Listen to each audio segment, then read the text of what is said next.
Hi hello అండి.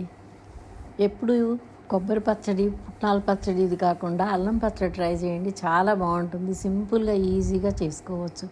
అల్లంతో చాలా మంచి మంచి బెనిఫిట్స్ ఉన్నాయంటండి. ఈజీ డైజెషన్, యాంటీ ఇన్ఫ్లమేషన్ అనమాట. అంటే మనకి బాడీలో ఉన్న పెయిన్స్ అవన్నీ కూడా తగ్గిపోతాయట ఈ అల్లం కన్జ్యూమ్ చేయటం వల్ల. అందుకని మనం టీలల్లో, కూరల్లో అన్నిట్లో అల్లం వేసుకుంటాం కదా.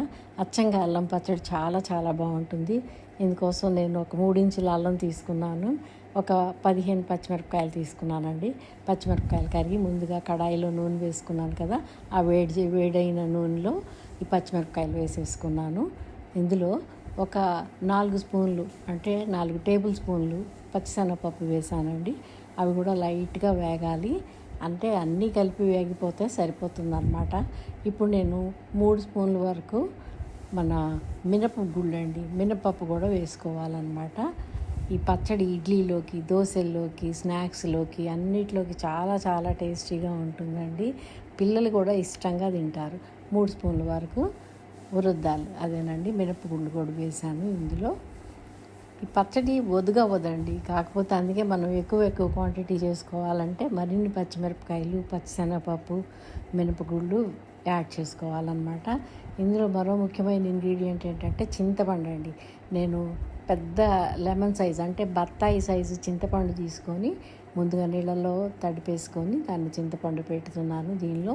తర్వాత ఒక 3 ఇంచెస్ అల్లం ముక్కలు పొట్టు తీసేసి అల్లం చిన్న చిన్న ముక్కలుగా కట్ చేసి అవి కూడా యాడ్ చేశాను దీనికి.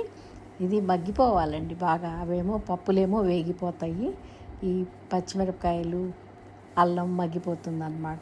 ఇందులో కొంచెం కరివేపాకు, ఒక 2 రెమ్మల వరకు కరివేపాకు కూడా యాడ్ చేశాను. దీన్ని లో ఫ్లేమ్లో ఒక 4-5 నిమిషాలు ఉంచేస్తే అదే రెడీ అయిపోతుంది. ఇప్పుడు చూడండి వేగిపోయినాయి కదా. పప్పులు కూడా మిక్సీ జార్లోకి తీసుకుంటున్నాను.